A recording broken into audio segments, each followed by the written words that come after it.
If you enjoyed the channel and our video content and would like to support us, you can do this in a couple of ways.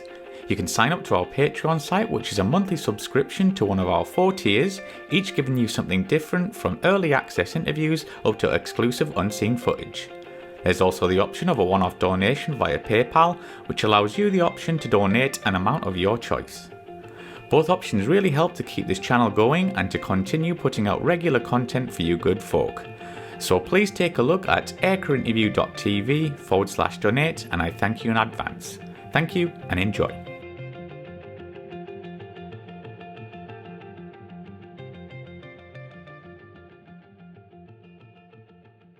Yeah, let's briefly talk about your time transitioning to the Super Hornet, the E&F. What was that like going from the Tomcat? Because I've heard a few times it's like going from an old Cadillac to something like a modern BMW or something. Yeah. So people ask me that all the time. So which one do you like better? I said, well, it's like having a mid-year Corvette. It's like a 67 Corvette, goes fast, it's loud, it's sexy, it's instantly cool, and a brand new 911 Porsche. Digital, that's what it's like. So both are extremely fun. If you ask me my favorite airplane, which one would I walk to right now with both on the ramp? I go to the Tomcat D model in a heartbeat because I'm in love with that airplane. Mm-hmm. The greatest thing about flying the Super Hornet for me was I got to do it. And so my last Tomcat flight was my change of command flight on the 5th of September of 1998. And I went into Navy nuclear power training to learn how to drive carriers. And so I was in that process. And all of a sudden I realized that my Tomcat time had gone like that, 16 years in a Tomcat, and was done. And oh my gosh, I didn't smell the roses, I sit in the cockpit and enjoy being there because it was kind of a job. So when I got to fly the Super Hornet, going to Nimitz as part of my training to go into Nimitz, the 3-star said, you can go get a Super Hornet qual. It was like I had been handed this huge gift. And so every second in that airplane, not only did I enjoy flying the airplane and learning how to fly a new airplane and really getting into the systems and stuff and how it compared with my experience in a Tomcat, but I just loved flying again because I didn't think I was going to get to. And so I as I tell people, I went through the training process in late 2006 in the Super Hornet in VFA 122 at Lemoore, NAS Lemoore, California. The first time I pulled back on the stick was 8 years and 3 months after I had left the Tomcat. Wow. I hadn't flown an airplane in 8 years.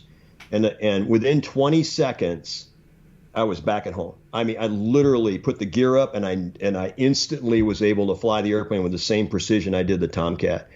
Mostly because the HUD was right. I knew exactly where to put the HUD. So like riding a bike, my mental and muscle memory came back.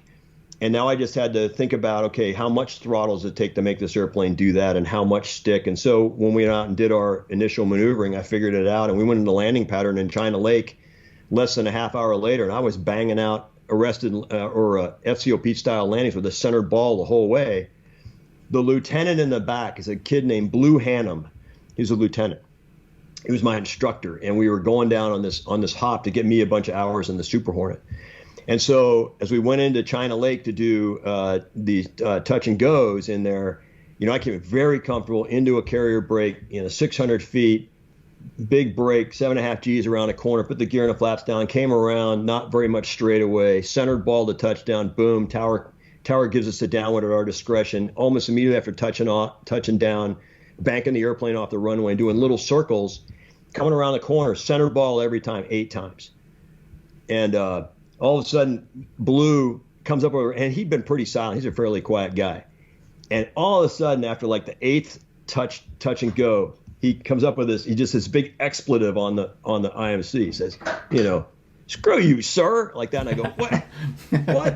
What are you talking about? And he says, you've been out of flying jets longer than I've been flying the Super Hornet, and you fly this airplane better than I do. Wow. And so it was just the muscle memory coming back and being able to fly the airplane. That was the first experience. And then I just started playing with it and kind of figuring it out. Now, I only flew during the daytime. I didn't go over the beach. If I flew a tactics hop with somebody, the backseater kind of ran everything. I was just a stick monkey in the front. So I was fairly used to, kind of a Tomcat style. where I would just fly the airplane. The guy in the back would work everything in the F, and that was fine because I typically flew with a commanding officer. But I didn't really know how to employ the Super Hornet. I would do nominal hops, like I would do a refueling hop, give gas to people over the ship. I'd go do surface subsurface search. I'd work the radar, but I was only good at flying the airplane. I was not good at operating the weapon systems on that airplane, even close. And if I had something complex I had to figure out how to do, I was always on the radio going, "Hey, how do I do that?" So my experience flying the Super Hornet was merely just flying the airplane. Yeah, because obviously the Super Hornet had all the Gucci gear, doesn't it? And it was all coming in. So yeah, that would take a bit of getting used to. But how did it compare flying to the Tomcat, as is like a stick and throttle type of aircraft? Faster acceleration, kind of the D acceleration, especially clean. Roll rate was faster, and it was definitely more precise on the ball, landing aboard the ship. It was more stable, higher wing loaded, kind of that, but fairly similar, sort of flying. So, it was much more precise.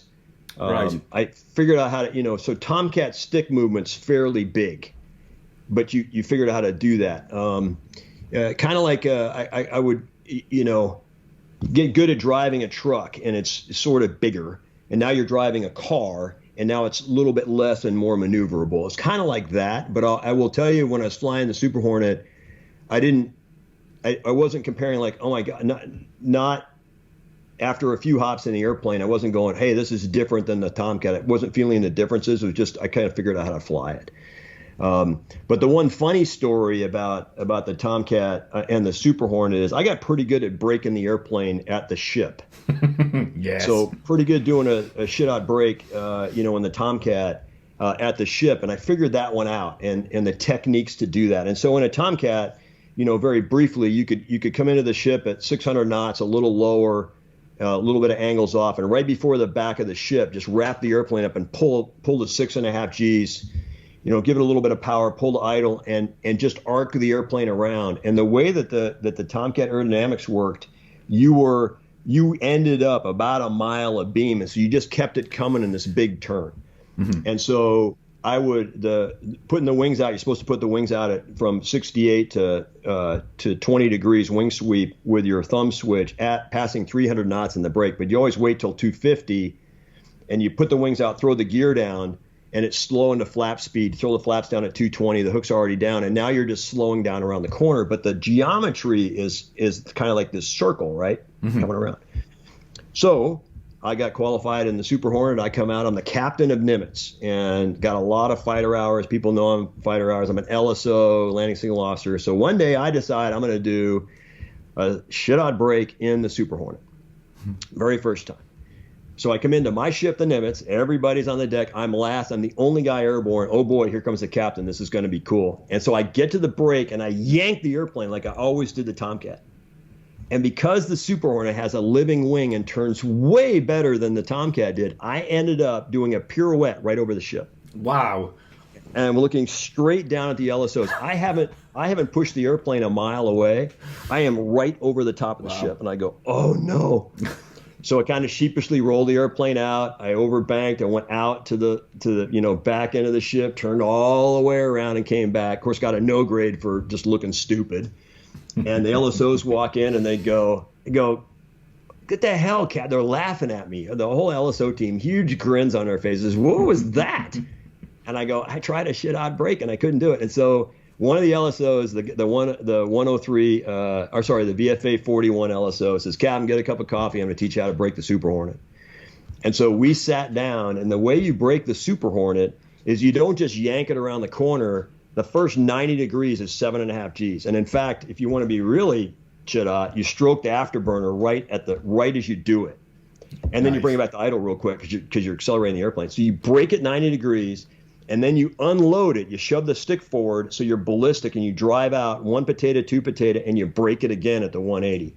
And it looks really cool. Yeah. And so you squat the airplane at the 180, and it's slowing down. Now you're a mile abeam. You're at gear and flap speed, so the gear comes down, the flaps come down, and then the same thing. You're slowing the airplane down as you go around the corner. So the next day, with that ready room brief, I did it, and went out the next day and went, all right, I'm going to break this thing twice, and then boom, like that. And just the only thing you had to watch, and people got in trouble all the time, is if when you pulled the first time you were a little bit overbanked, you got your vector going towards the water. When you unloaded in 0G, the airplane would drive towards the water, and everybody yell at you.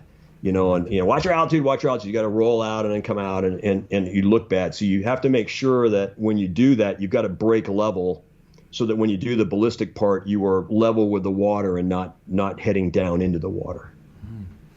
And before we get onto your book here, Nasty, was there many Tomcat mafia in the Super Hornet community? Yeah. In fact, you want to make we call them, so there's Tomcats. So A7 and Tomcat guys went to the F-18 back when F-18 was being covered. So they brought fighter and light attack, and those two communities, kind of stayed, in the F-18. Sort of, they brought their old community with them. Mm-hmm. And then when you got into the Super Hornet, there were F-18 and Tomcat guys. You want to get the goat of a Hornet guy. You just talk about the big fighter. Tomcat's called the big fighter. Yeah. And so Tomcat Mafia, Hornet Mafia, stuff like that. Oh, the big fighter. Oh my God, here we go again, the big fighter. Everybody's talking about the big fighter, and so it was. We'd walk around all the time. I love the term big fighter anyway because it just sounds good. So oh yes, there was lots of rivalry in the Super Hornet with the big fighter guy, or no, that's a baby Hornet guy. Yeah. So, all the time. Good stuff. But overall, did you enjoy your flying career? Oh, it's my happy place, Mike. If I don't. People ask me if I envy it or I want to be back there. No, I don't go. Well, I sure wish I was in the cockpit now. But my happy place is in a cockpit of a fighter on a carrier deck at sea, and being able to fly up the deck. Daytime, nighttime sucks. But daytime is just great, and it's a varsity sport. It's so much fun. I loved it, and it is. It is this greatest, and you can tell I got a lot of energy talking about this and the stories and just the feeling of being in that environment, the adrenaline rush you get, and the endorphins. Like I said before, it's kind of like working out, and boy, it's just so much fun.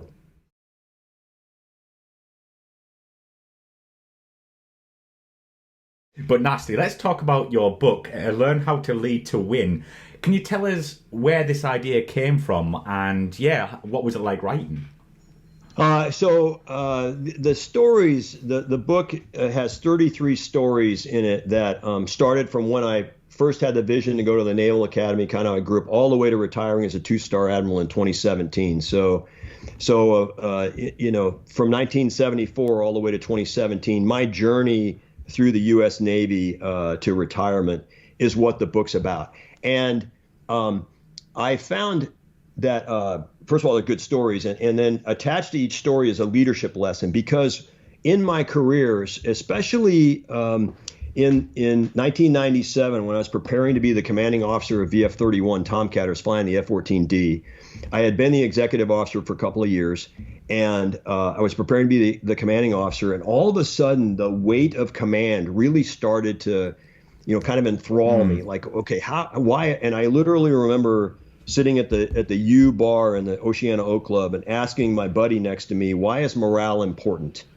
Literally, why is morale important? And thinking about that rhetorical question. And so in my commands that ranged from the squadron of 350 people all the way to, through a couple of ships to a strike group of 10,000 people, I learned how to lead, not just, hey, communicate a lot or something. It was actually how, like, what do you do as a human to influence other human beings to do what you want them to do, or to go the direction you want them to do? And I don't mean do what you want to do because I'm Machiavellian, because you're the boss and you want to go that direction.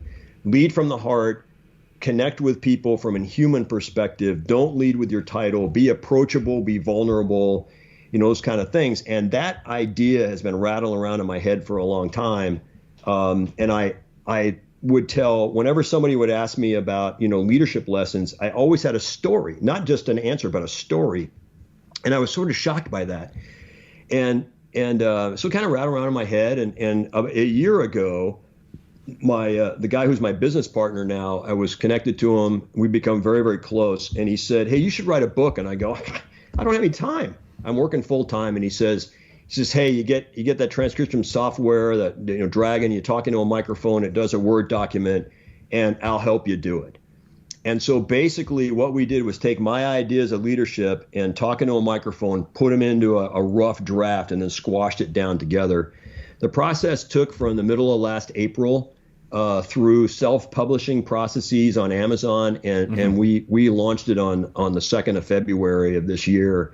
And it's just the grunt work of getting the text correct, and then getting the design, and then self-publishing and stuff like that. So it's just a process. I used a company called Kindlepreneur that helped me through the steps of self-publishing, and that helped with a kind of a checklist, a to-do list of how to do it. So, but when I've held the book the first time, I mean, there's a stack of them behind me here, but when I held my own book for the first time, that was really, really rewarding. Oh, I can imagine. Yeah. Yeah.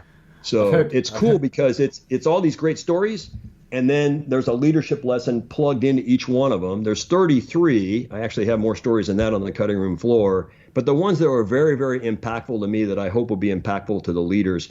And then after the leadership lesson, there's a leadership resource from somebody else, like a Covey or a Maxwell that adds on if somebody wants to read even more from another author. Yeah, and just as a side note here, Nasty, I watched your interview with Wombat, and I picked up on that thing you said. Don't lead by title, lead by your heart, and like as a person. And my dad, he's just retired, but he was in a high position in microchips. And I asked him, I was like, do you think like that? And he was like, absolutely. He couldn't have got it more right. So I was like, okay, so yeah, like because that's what I think as well. That was great. That was just a side note there, Nasty. But yeah, so I'm glad it resonated, Mike. I want to. It's very interesting. It kind of depends on how you're brought up. If you are all about yourself and your title, like I'm the captain, I should be treated like this, or I'm the admiral, I should be treated like this, or I'm an officer in the Navy, and so I should be treated at this level. You're not going to succeed. It's just kind of about the kind of human that you are. Are you approachable? Are you vulnerable? And what's interesting, and my book is full of failures.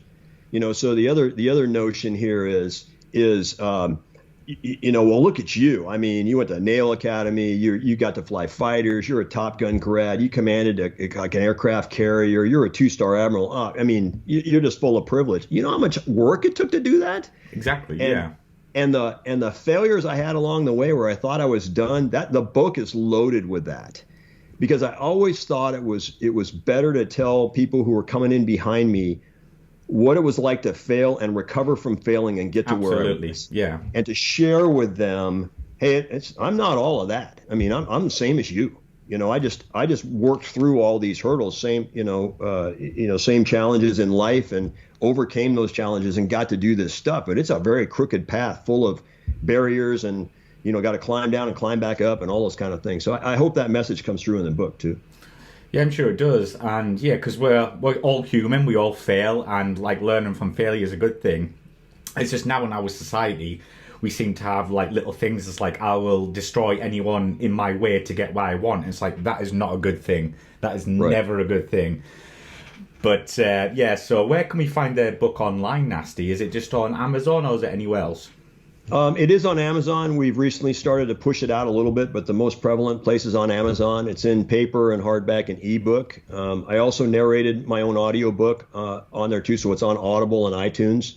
It's in an audiobook as well. And then my website, www.mikemanazir.com, has a couple of ways to get books as well that are signed by me and do that kind of stuff. But yeah, Amazon is the best place to go get them. Brilliant stuff. So if we've got like a couple of more minutes, I've got one question from one of our patrons and just a couple of personal ones from myself, just to wrap up this interview, if that's all right, Nasty. Okay, sure. Right, so this is from Joe Kunzler. Which plane is better for carrier landings and also in combat, the F-18F or the Tomcat, and why? I think the F-18F is better for carrier landings overall, because they have each F-18 model. In fact, the F-35 has the same thing. They call it Precision Landing Mode, PLM. The flight controls, the throttles, and the symbology on the heads-up display are all connected together, such that you can we used to call it put the thing on the thing. So you take the little symbology and put it right there. But the precision landing mode, literally, there's a green line in the Super Hornet that shows up on the heads-up display, and you put that green line across the datums of the meatball, and there's an inverted triangle. It's a little tiny inverted triangle. I can't quite do it on the camera. You put that inverted triangle right on that green line, the airplane is gonna land on that line. And in fact, usually when you're flying the airplane, any kind of airplane aboard the ship, you correct, recorrect, and recorrect. So there's always there's a deviation and there's two corrections, correct and a recorrection coming down. In this PLM mode, you literally just pull back on the stick or push forward on the stick until the triangle and Super Hornet gets to the line, and then you let go. And the airplane's going to fly to that spot. And so guys are, out on the ships now, and I haven't flown PLM except in the simulator, but they're just banging a hole in the 3-wire. So it's very, very precise. In combat, we now have all integrated systems in the simulator. So in my Tomcat D model, I had an infrared search and track screen. I had a radar, but they weren't integrated. So I could look on the screen and do what was called a raid count. I could look on the radar and maybe there's one contact out on the radar. I would look on the IRST and I'd see 2 or 3, and I go, okay, there's 3 airplanes that one contact until the radar resolved them. So you did a lot of translation yourself. In the new airplanes now, the Super Hornets, and they're getting better and better and better and better, all that's integrated now. The information flow coming into the cockpit from a bunch of different sources to close the kill chain is now a lot more than it was before. So now we're starting to risk sensory overload in combat, which is why the human vehicle interface has to be upgraded in there. But the Super Hornets are much, much, much more capable in the fight than Tomcat was, because of the nature of the confluence of information you can get in the cockpit. And I would also offer, we talked about 2 people. When you get in that environment, you have surface-to-air threat, you got air-to-air threat, you got all this information coming in, you try to close kill chains, you're working with your other airplane, surveillance airplane. 2 people is really good there to be able to, handle all of that stuff. Great stuff. So hopefully that answered your question there, Joe. So just a couple of from me to wrap up here, Nasty. Do you have any hobbies? So I ride a Harley. I have a couple of boats, luckily, and we fish and anchor here in the Chesapeake Bay. So we enjoy boating in the Chesapeake Bay here in Annapolis. I like to fly fish and play golf, although I'll tell you that my fly fishing cast and my golf swing is very, very rusty right now. We spend a lot of time on a nice day out on the boat. And in fact, the Harley's got dust on it too. So I have like a plethora of great things to do on a really nice day. We typically choose the boat because the water sports around the Chesapeake Bay are so unbelievably awesome. We typically choose that. So yeah, that mostly fills my days. Awesome stuff. You kind of answered this one before, but favorite aircraft you've flown? Tomcat, 100%. I wish they were still around. I love them, and I'm sure by now most people have seen the second Top Gun Maverick movie, but I was a little kid at the end of that movie when they brought that thing out. It was hilarious to watch, and they got so many of the details right. That it was just great to watch, that little segment. The Tomcat is in my heart. Absolutely, it's awesome. One you would love to fly, either past or present. P-51. Oh, okay, right. I've flown in the back. That's my favorite airplane overall. I've flown in the back P-51D model, actually from Manassas, Virginia, all the way to Batavia, New York. Got a chance to fly with a guy in the front. Got a chance to do aerobatics in it. Love the sound of the engine. There's a Spitfire picture right here over my right shoulder. My mom gave that to me as a present. It's the Barry A.F. Clark picture comcoming out of the storm clouds. Yeah, and it's just gorgeous. And so those kind of airplanes with the props, World War II airplanes. But yeah, P-51, my favorite. Stuff. And you kind of mentioned your website there, but are you on social media, Facebook, Twitter, Instagram, where our viewers can find you? Yep. So I'm on all of those. There's a couple of them, like on Twitter, it says Mike Manazir 2 or something like that. Or there's Facebook says Mike Manazir -author. Pretty strong presence on LinkedIn, just my name and stuff. And so yeah, we're across all the social media platforms. And then, of course, the website, MikeManazir.com, has more leadership stuff attached to it, plus information on the book. Brilliant stuff. Well, we're going to link all that in the description for you folks. But Nasty, thank you very much for coming on the show. It's been an absolute pleasure. Thanks, Mike. This was just absolutely awesome. You made me happy on a Thursday here in Annapolis. All good. Thanks very much, mate. Okay, we'll see you. Cheers.